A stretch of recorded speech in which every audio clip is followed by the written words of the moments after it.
आज पूरा देश आजादी का जश्न मना रहा है। देश के घर घर में तिरंगा लहराया जा रहा है। इसी कड़ी में इत्र नगरी कन्नौज में भी तिरंगा फहराया गया, जहां कलेक्ट्रेट परिसर में प्रदेश के समाज कल्याण मंत्री असीम अरुण ने झंडारोहण कर आजादी की 75वीं वर्षगांठ को बड़े ही धूमधाम से मनाया।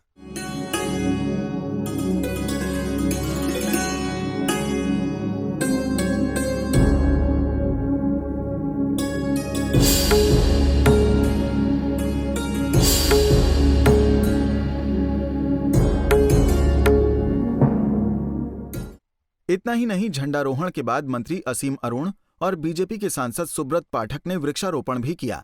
इसके बाद आजादी के महापर्व पर आयोजित कार्यक्रम को संबोधित करते हुए समाज कल्याण मंत्री असीम अरुण ने कहा कि आज पूरा देश आजादी के अमृत महोत्सव को बड़े ही उत्साह से मना रहा है। हर घर पर राष्ट्रीय ध्वज तिरंगा दिखाई दे रहा है। आजादी के इस महापर्व पर सब अधिकारी कर्मचारी मिलकर आखिरी पायदान पर खड़े भाई बहन को शीर्ष वरीयता देकर आगे लाना है। उन्होंने कहा कि उत्तर प्रदेश एक्सप्रेसवे के रूप में आज स्थापित हो चुका है।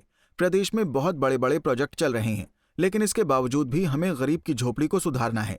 सभी जरूरतमंदों को पीएम और सीएम आवास योजना का लाभ दिलाना है। अंतिम पायदान पे खड़े हुए भाई बहन, उनको शीर्ष वरीयता देकर के आगे लाना है।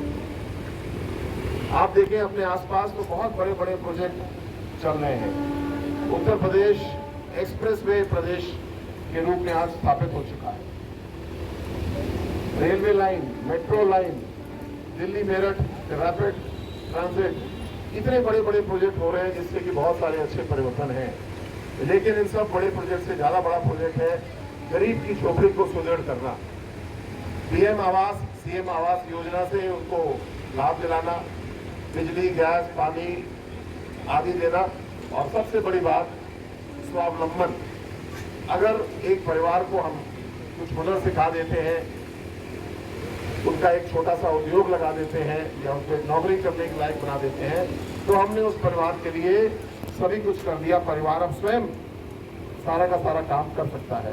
तो हम लोग को आने वाले समय में स्वावलंबन की ओर बहुत ध्यान देना है, और मुझे पूरा विश्वास है जो नक्शा माननीय मोदी जी ने बना के पूरे देश को दिया है, जिसपे हम लोग योगी जी के कल्पनाशील नेतृत्व में काम कर रहे हैं, उनकी विचार शक्ति जितनी मजबूत है उस पर हम लोग काम कर रहे हैं।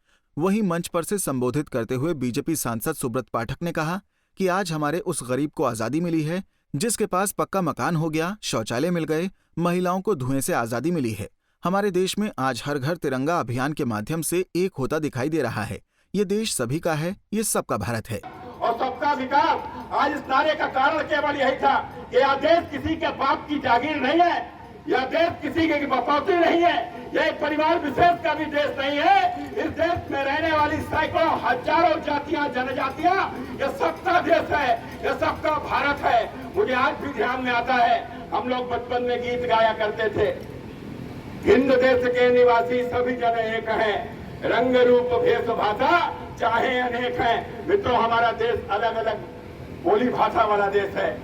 कोई तमिल बोलता है, कोई तेलुगु बोलता है, कोई कन्नड़ बोलता है, कोई उड़िया बोलता है, कोई भोजपुरी बोलता है, कोई अवधी बोलता है, कोई कनौजिया बोलता है, कोई ब्रज बोलता है। हमारे देश की तमाम प्रकार की भाषाएं हमारे देश में बोली जाती है।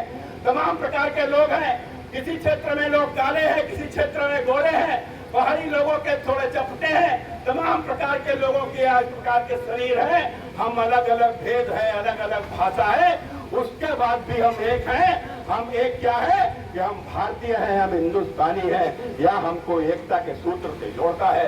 आवाज जिस प्रकार से, चाहे कोई किसी जाति का हो, चाहे किसी धर्म का हो, लेकिन जिस प्रकार से लोगों के घरों के ऊपर आज तिरंगा लहरा रहा है, यह तिरंगा नहीं लहरा रहा है, यह भारत आज पूरी दुनिया में आगे जा रहा है। यह हमने करके दिखाया है, क्योंकि हमारा भारत एक हो रहा है। वहीं कन्नौज के डीएम ने लोगों को आजादी का महत्व बताया और याद दिलाया कि कैसे गांधी समेत आजाद के परवानों ने लड़कर आजादी दिलाई है। हमें अपने पूर्वजों के पदों पर चलना चाहिए। वर्ष भर के कार्यक्रम हम लोग मना रहे हैं। हमें याद रखना होगा कि हमारे पूर्वजों ने किस तरह से इस देश के लिए एक लक्ष्य निर्धारित किया, एक व्यूह रचना बनाई, और जिसमें हमको नींव प्रदान करते हुए हमें आगे बढ़ने के लिए उन्होंने दर्शन प्रदान किए हैं।